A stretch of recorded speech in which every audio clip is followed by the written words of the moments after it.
Let's talk about Serato Stems. You've heard me in previous videos say it is one of the most revolutionary tools that Serato has given us.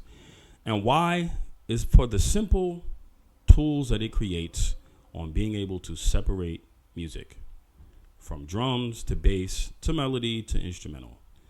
You can take your music to any level just by a couple of buttons. Now, we've heard the rhetoric about mashup DJs and what a real DJ is. This conversation will never end. Shout out to my guys over at the Road Podcast, Boogie Blind. I thought it was one of the most important interviews because it really opened up the lines of communication between what the OG DJs are thinking versus the new generation.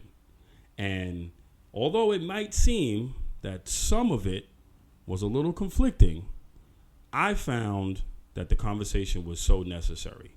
Now, I'm 45 years old. Some people would say that I've aged out. The ageism thing is another conversation that I think we have to attack, and I'll probably talk about it in another video. But why I state all this is because Boogie Blind is a very decorated DJ. He comes from scratch culture. He's a turntablist, and he also is a party rocker. So he does all the things, and he's been looking at the landscape for years. So some of the things that some of the newer DJs may not agree with, he was on point with it. They talk about DJ schooling. They talked about content. They talked about intentions.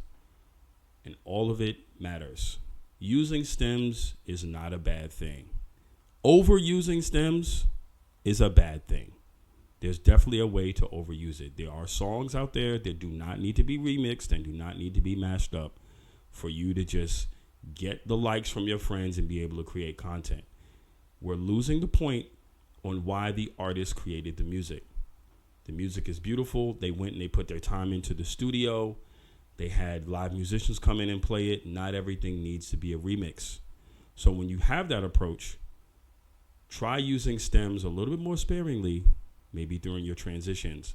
Not everything needs to be a mashup. This is always, of course, my own opinion. But if you're looking around and reading the room, the people are saying it too.